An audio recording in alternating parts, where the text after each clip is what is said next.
Hi all, thanks for checking this out. Gonna be a really quick one because I should be working at the moment, but I just had to throw this together before there gets to be too many comments on here and it'll get lost in the sauce, so to speak. So I just, checked out this video here from Louis Rossmann. This is more so a response to the comments I'm seeing down there rather than the video itself.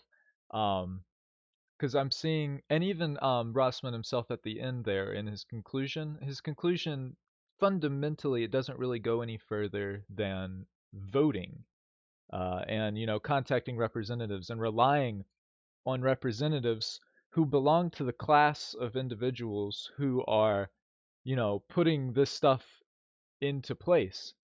And I think that keyword there, class, needs to be expounded upon a bit more because I see all these comments talking about how they basically are pinning this on individuals in our government who, you know, we should call them out. We should remember them. But the thing is, I think we need to look a little bit at the broader systems that are incentivizing this to happen in the first place. Why are these individuals doing that? Now they can say, "Oh, because they were all former lawyers, they're all wealthy, they're millionaires, so they're incentivized to act like bastards," which is true, but it's like when you analyze it from like an institutional thing, like our government as an institution, these kind of repressive acts will crop up. They are guaranteed to crop up over time because of the nature of this mode of organization. It doesn't matter who individually is occupying the space in our government. Like, it doesn't matter if we have term limits or not. Or it doesn't matter who it is. The institution itself demands that this kind of stuff occur due to the very nature of how we have organized society. There's and that seems like a bold claim, but if you look at the criticism and the kind of like critiques of our mode of organization, that being capitalism as our economic foundation and then neoliberalism as the political one, and you look at each of them and then look at them together and how as institutions they interact with one another and with general regular working people, and the trajectory for each the class of people belonging to those institutions and the class of working people, uh they're essentially, and it sounds like a sensationalized term, right? But it is guaranteed class warfare woven into it. It will happen regardless of who's there, regardless if we have term limits, regardless of writing senators protesting. Even protesting is inadequate. We saw some of the biggest protests in our history against police literally just just because people wanted them to stop extrajudicially killing people. And what is the result? The material result of those protests are, we've been financing police departments more than ever. Protesting, writing Congress people, it's inadequate in the face of these institutions maintaining themselves because they will do it regardless of if we do those things. So it's really dangerous, I think, for us to focus on things that aren't going to address this problem at the root. Because I think of it like kind of like a perennial weed, right? You don't want a perennial weed in your garden. If you chop it down, it's just going to grow back, right?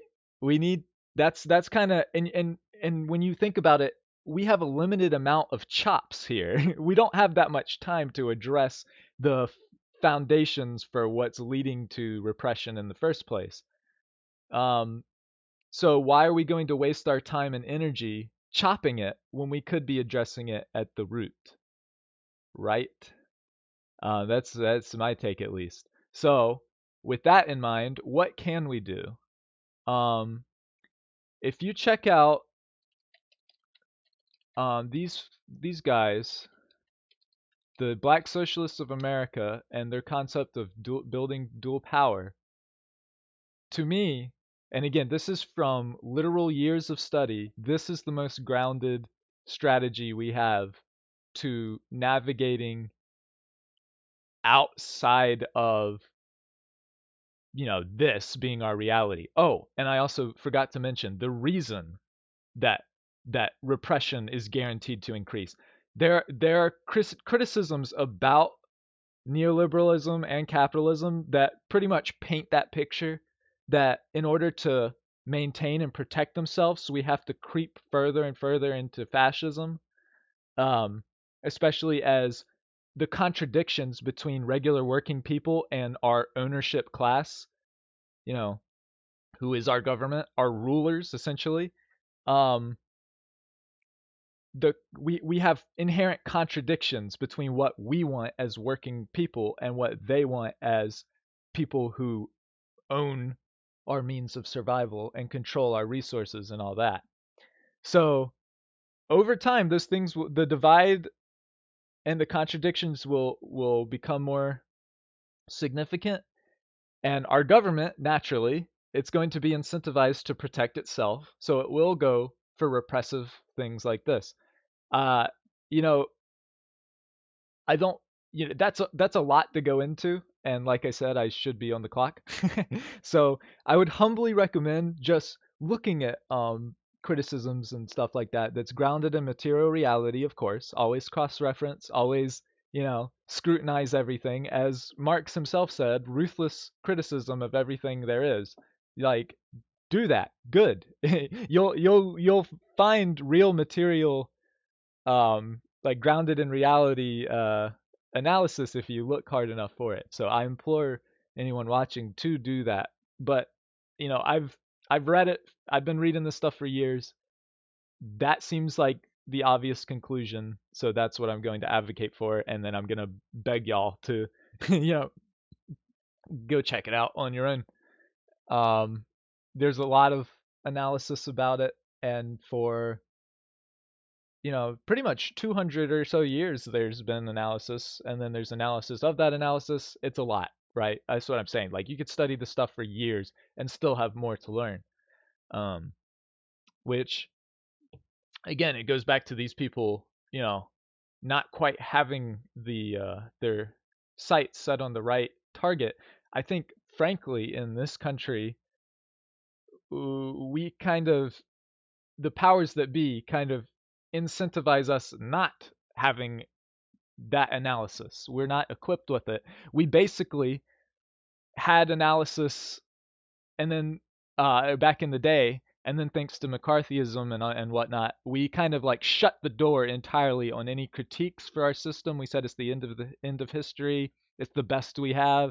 It's the most free we can offer people, and then that's it. There's no more criticism. Whereas the rest of the world, um, and particularly the global south, where our modes of organization aren't working quite so well for them, um they've been bringing criticisms to the table that we have just pretty much flat out ignored. So that kind of stuff that we have to go out of our way to learn is the kind of stuff that would be really important during this time as we're navigating this, and we're really seeing the ownership class kind of galvanize against us in this manner, like to the degree where it really does affect every single one of us. Because, they've been galvanized against regular working people since the inception of the country, right? It began as a tax shelter for wealthy white men. It certainly was exclusionary for some people. um, but now this, uh, it's just like to a degree that has never before been seen by so many. It's like prior to this, they kind of seem to rely on, marginalize, like, persecuting marginalized folk so that the vast majority is all right with it. And now here we have something that really does impact the vast majority, and people are obviously alarmed by it. But because they don't have that additional analysis, we I think we run the risk of putting energy into the wrong places, right? And I'm just very alarmed that when we have so little time to address things, if we sacrifice our energy into causes that aren't going to get us where we need to be materially, and just we use the same avenue, um like this, exactly like this, throw out the politician but keep the system that creates them and incentivizes them to behave as such, we're losing time doing that. So dual power, back to this, basically we want to take the institutions that exist now and create new ones that are directly democratic, pretty much community led, where we will have direct control to land, housing, health, banking services, etc. Essentially, it's building new institutions ran by us that can function in spite of and then eventually replace the current ones that we rely on to survive. That's kind of how they've kept this thing going, is because we have relied on, our complicity is needed for our own survival, whereas this seeks to kind of go around that and make it so we don't need the people engineering our repression to be able to live a normal life. Um, Now, this sounds like a kind of wild concept, going from neoliberalism to this, right? And I would agree. So how do we get there from there? Um, there's this tweet shared all the way back in 2020. This one remains to be the best analysis I think I have ever seen, as far as what can we do to navigate out of things like this and really do it in a way that's grounded in material reality that will really foster change, instead of just throwing out politicians and then keeping the same systems. And it's right here. So we need to organize around mutual aid, food sovereignty, cooperative economics, community production, community self-defense, people's assemblies on a community level, and then ultimately the general strike. This concept right here of the general strike, I believe truly that it is the really the only bargaining chip that the working class has nowadays, prior to, us building institutions, um, these alternative institutions that will eventually replace the current ones. The general strike, though, is how we can really materially hurt the ownership class and win concessions. Like, you look back at labor history, even in this country, global labor history is great to pay attention to, but this country is even better. You see it right here at home in the 20s and 30s. There were massive strikes, and that's where we won concessions that we still enjoy today. Coincidentally, after World War II, um, we kind of have strayed from there and never really recovered, especially after, Reagan doubled down on the policies of neoliberalism. So we've got to get back to the point where this is a feasible concept, and we do that by doing all these other things.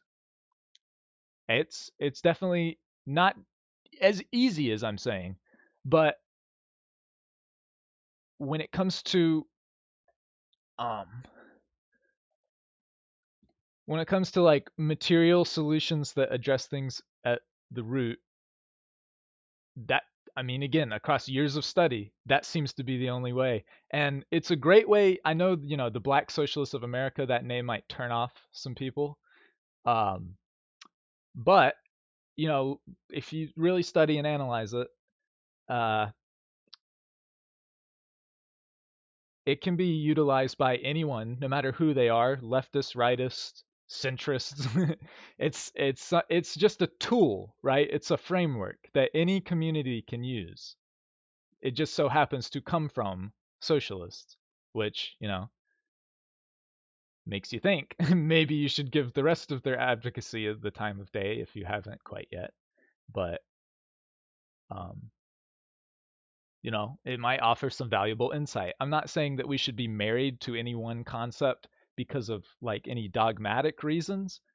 I'm saying that we need to look and really analyze material consequences of anything we do in this really critical time so that we know we are on the right track as we're navigating forward. Um, and just some additional context of like what informs my thoughts here is this concept of dialectical materialism. It sounds like a bunch of mumbo jumbo. Um, Here it is, basically. Emphasizes the importance of real world conditions and the presence of functional contradictions within and among social relations, which derive from but are not limited to the contradictions that occur in social class, labor, economics, and socioeconomic interactions. So, again, when you're talking about material strategy, just as a way to like live, foundational stuff. Doesn't that sound like a good framework, a good analytical framework to approach things from? So, and again, like I don't think any school K through 12 teaches this at all, right? So we have to equip ourselves with this context and this analysis so that we can really grab this stuff by the horns and keep it from getting worse. Because, like I was saying, because of criticisms of capitalism and neoliberalism, kind of like the tendency of the rate of profit to fall, whatever else. There's tons of them, but that one's a pretty significant one, right? Inherent contradictions, yada yada. They are incentivized and rewarded by repressing the public. And they've been doing it to enrich themselves for decades now. They've just been doing it in a rather covert way that doesn't really disrupt the lives of regular people. But that's the thing. It's a race to the bottom. They have to keep ramping it up and up. So it will impact everyone and it will continue to get the scale of repression will continue to become more severe as time goes on because of that's just the nature of the system. That's what it is. When capitalism decays, they use fascism to protect it uses fascism to protect itself. It doesn't matter who's in office. It doesn't matter if there's a term limit. It doesn't matter. There's an ownership class and it's incentivized to maintain its own way of life. They obviously enjoy living that way. They've gone to quite intense measures to protect it already. Honestly, one's more intense than this. But again, it doesn't impact people directly and we're not taught this context, so we don't really learn about it unless we go way out of our way to do so, which most people don't really have an incentive to do it, so we don't do it. Again, behavior is determined by incentives. There's no human nature, there's no, inherent morality to the human brain. It's, is there an incentive to doing this? Yes or no? Okay. So now what do I do based on that?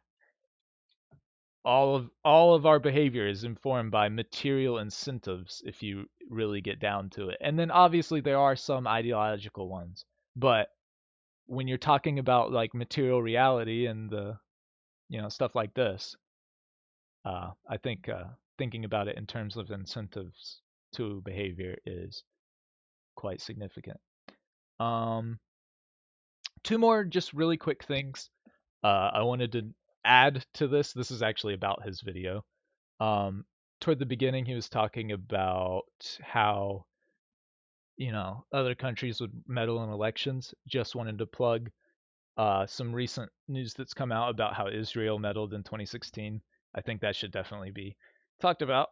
And then also somewhere in here, he was talking about the bionic. Somewhere in here, computational biology. Yeah. So he was like, in this bill, they're talking about computational biology, and it was basically like, it reminded me of the stuff like where our state will say, oh, we can't do this. He was talking about the right of repair stuff is too vague, so we can't do it, but they can make this kind of stuff as crazy as they want and seriously entertain it with bipartisan support. Which again, you get down to things, they do that. all the time. That's a frequently employed tactic where um, they'll say one thing and then turn around and if as long as it benefits them, they can do whatever they want. A great example is like, oh, who's going to pay for any sort of relief from the problems that gripped our nation at the advent of coronavirus? And then we turn around and how much money have we sent to Ukraine? Right? It's just it's like that. That's it's again, to use that term, it's class warfare, quite literally. There's a bottomless reserve for financing their own interests, but when it comes to helping people at a baseline level, improving society at a baseline level, perhaps addressing the climate at a baseline level, it's just it's just inconceivable. They can't do it.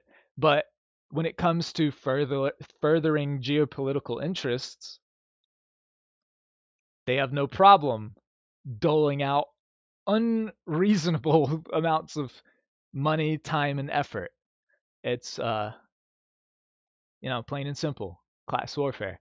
So that is the analysis that I think we need to be bringing to the table with regard to this page, whatever it's called, the Patriot Act V2. I forget the name of the bill, and it's not here, so no. But yeah, it's it's significant. It's right there. Um, it's not nothing new too. We've been, actual socialists that have been like grounded in material kind of conditions, not just ideological mumbo jumbo. But like, people have been ringing the alarm bells for a long time. Even analysis all the way back from the 60s scales to today very well. Even analysis from Marx and Engels scales to some of it. The predictions weren't exactly on the money, but their analysis of our current mode of organization, I think it holds quite a bit of water. And as we've seen nations throughout history and our own nation currently start to, become afraid of losing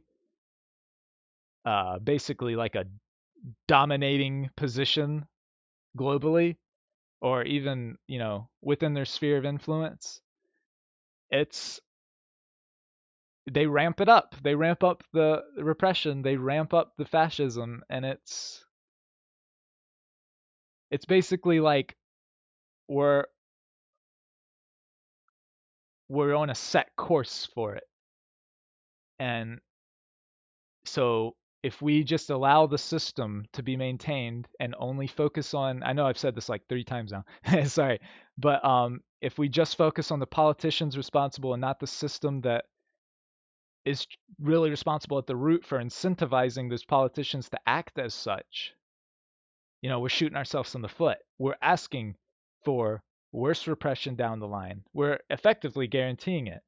And like I said, we're at the intersection of a climate emergency, of the advent of AI, right? We have a lot to win as a working class that these people and this system and the people, the politicians the system produces, they're going to be, their interests are going to be at odds with ours. So, with that in mind, why keep it around, right? It doesn't it doesn't make much sense. At least the way I look at it. And again, the way we stop it from being around using strategies like this. Murray Bookchin's social ecology is also kind of interesting to look into. Kropotkin, also kind of interesting.